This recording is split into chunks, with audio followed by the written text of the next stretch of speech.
انسان ہے تو سمجھدار، لیکن اتنی دیر سے کیوں سمجھتا ہے اور اس کو کیسے سمجھ آ سکتی ہے؟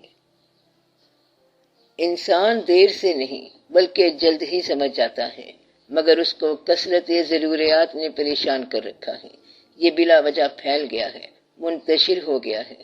مثلا اگر آپ فیصلہ کر لیں کہ گھر کی ایسی اشیاء جو کم استعمال ہوتی ہیں ان سے بچ جائیں تو آپ کو کچھ آرام مل جائے گا۔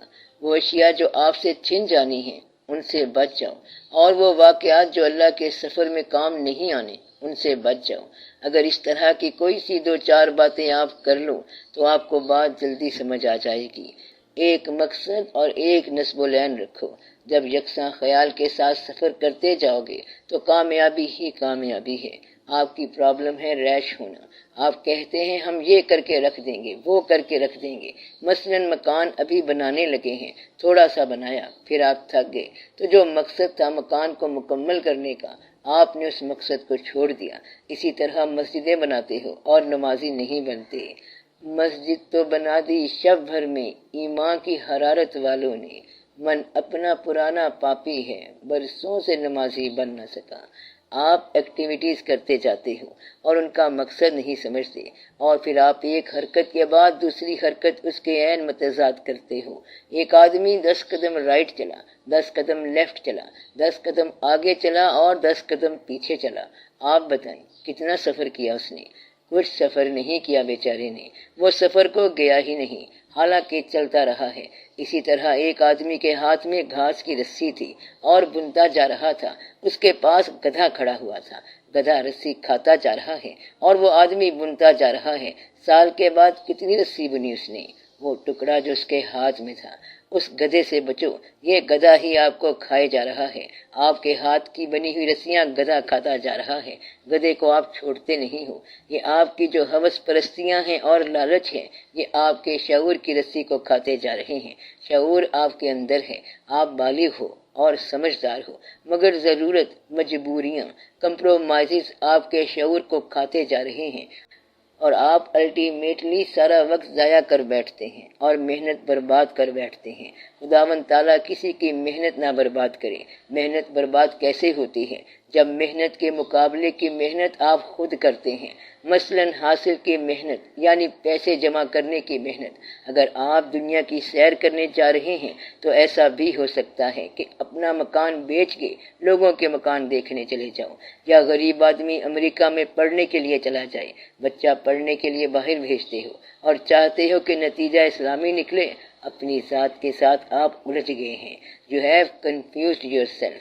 سارا سفر پھر آر سے شروع کرو۔ It is never too late۔ پچھلی بات پہ استغفار کرو کہ یا اللہ سارا پچھلا سفر معاف کر دے، جو کچھ بھی ہے توبہ ہو جائے، اور آر سے بسم اللہ کرو اور آرام سے سفر کرنا شروع کر دو۔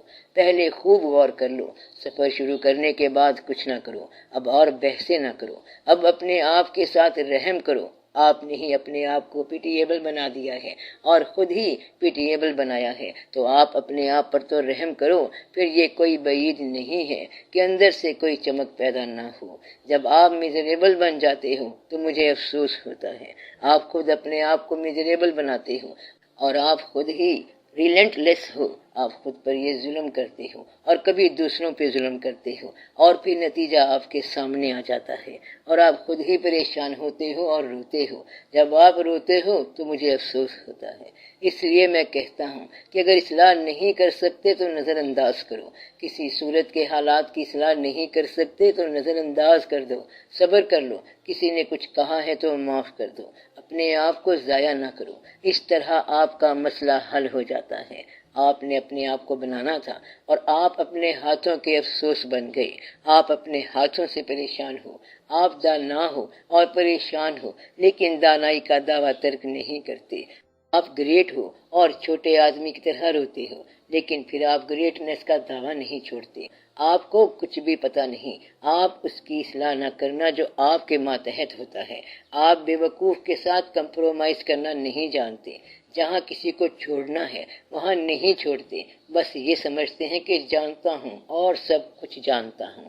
یہ کیا دانائی ہے کہ آپ چھوٹا سا پرابلم حل نہیں کر سکتے تو یہ تسلیم کرو کہ ہم سے یہ حل نہیں ہوتا، پھر جو کچھ کہا جائے اس کے اوپر عمل کرو، اس طرح پرابلم حل ہو جائے گا، یا پھر حل کر کے دکھاؤ۔ اور اگر آپ اپنی زندگی میں خوش ہیں تو اداسی کس بات کی ہے؟ رہتے اداس ہو اور شکل سے پریشان نظر آتے ہو، فار گاڈ سیک اپنے آپ کو دھوکہ دینا چھوڑ دو، پھر سب ٹھیک ہو جائے گا۔ یہ ہماری ایج کا کرب ہے، یہ ہمارے زمانے کا کرب ہے، یہ ان لوگوں کا کرب ہے جو اس وقت بڑی کثرت والی زندگی گزار رہے ہیں اور جن کے بیان اور عمل میں تضاد ہے اور جو کہیں پر مطمئن نہیں ہوتے۔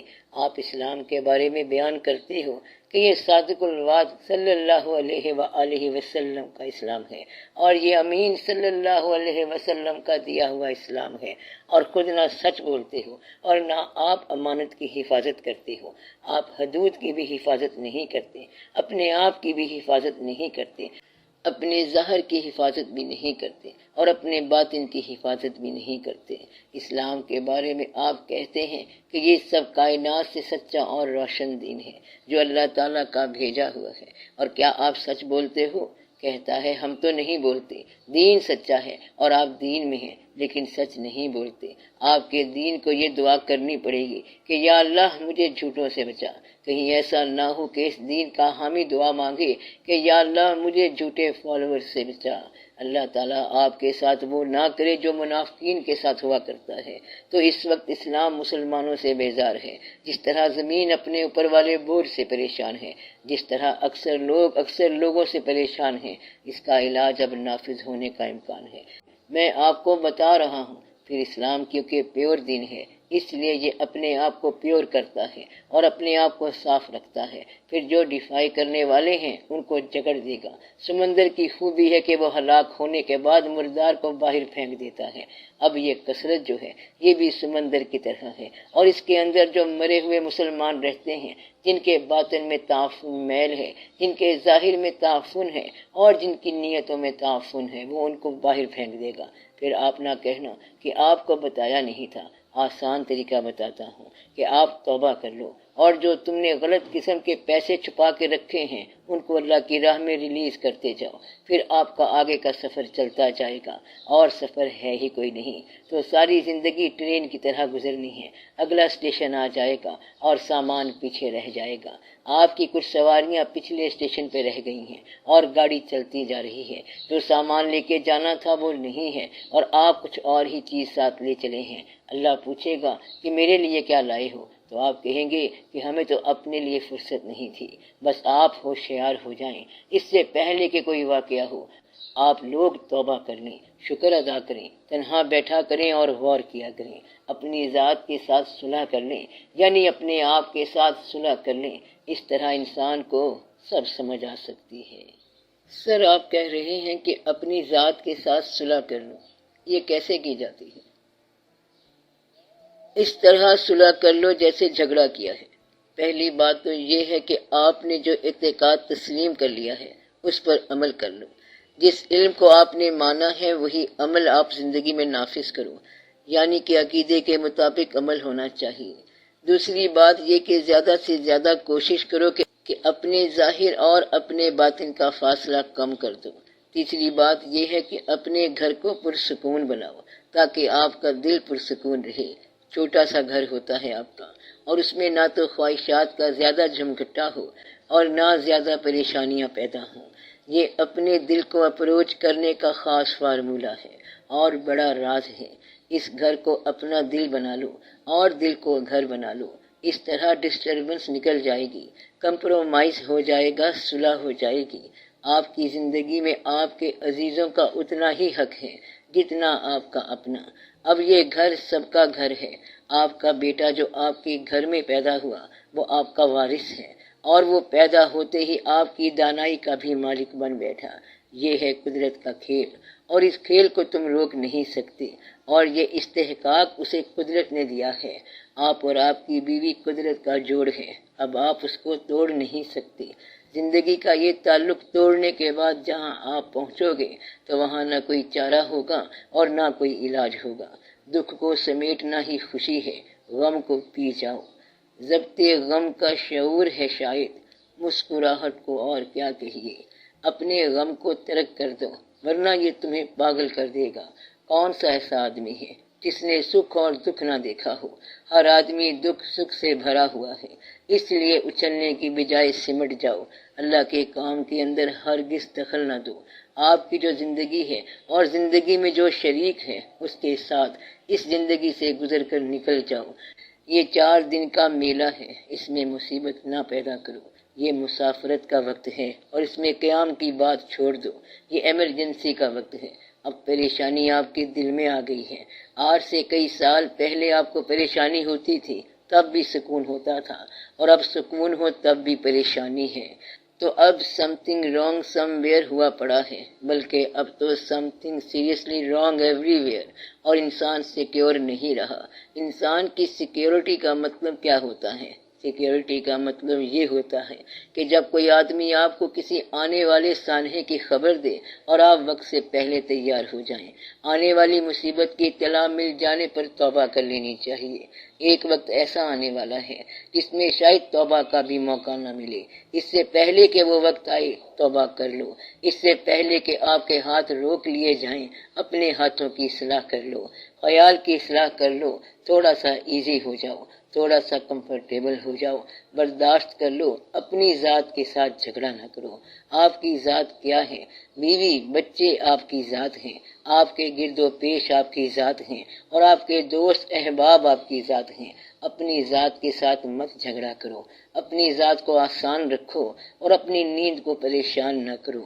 اس کا مطلب یہ ہے کہ جب آپ سو جاؤ تو تمام پیراڈاکسز اور تمام کمپلیکسز اللہ کے حوالے کر دو، یعنی توبہ کر کے سو جاؤ۔ یا اللہ، آج کا دن جیسے گزرا، جو بھی غلطی ہو گئی ہے تو اسے معاف فرما، اور اگر میری وجہ سے کسی انسان کا دل دکھ گیا ہے تو ناراض نہ ہونا، اور مجھے اتنی مہلت دینا کہ میں اس انسان کے دل کو راحت پہنچا سکوں۔ کسی کا دل جتنا دکھی کرو گے تو اپنے لیے اتنی اذیت پیدا کرو گے۔ آپ کو ظلم کرتے وقت اذیت محسوس نہیں ہوتی، لیکن ظالم جب اپنا ظلم کر چکا ہوتا ہے تو کچھ دیر کے بعد اس کو اپنے اندر سے ایک آواز آ جاتی ہے اور سزا شروع ہو جاتی ہے۔ پھر ایک ایسا وقت آتا ہے کہ وہ اپنی غلطی ریووک نہیں کر سکتا۔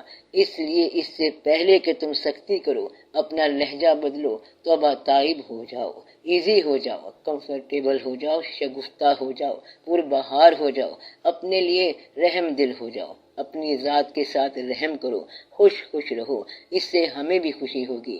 ہم چاہتے ہیں کہ آپ خوش رہو، آپ خوش رہا کرو۔ اس کا طریقہ یہ ہے کہ دوسروں کو خوش رکھا کرو۔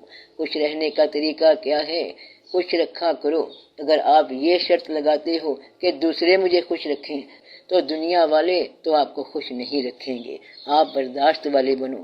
اگر آپ کے ساتھ کوئی ظلم کرے تو آپ اس کے لیے دعا کریں۔ آپ ظالم کے ساتھ ظلم نہ کریں، کیونکہ آپ اور طرح کے لوگ ہیں۔ آپ اپنی ذات کو دریافت کرنے والے ہیں۔ آپ ظالم کے ساتھ ظلم نہ کریں اور ہر ایک کو آسانی دیں۔ آپ اپنی قبر کے اندر آگ نہ ڈالیں، کیونکہ آپ جتنے دل دکھی کرو گے قبر میں اتنی آگ ہوگی۔ میں یہ تو بتا نہیں رہا ہوں کہ کون سا وظیفہ پڑھنا ہے، میں تو آپ کو اور ہی وظیفہ بتا رہا ہوں کہ دلوں کو دکھی نہ کرو، کیونکہ اس سے آپ کی قبر اذیت میں مبتلا ہو جائے گی۔ اس طرح آپ کی اپنی ذات سے صلح ہو جائے گی اور ذات کی پہچان کا سفر آسان ہو جائے گا۔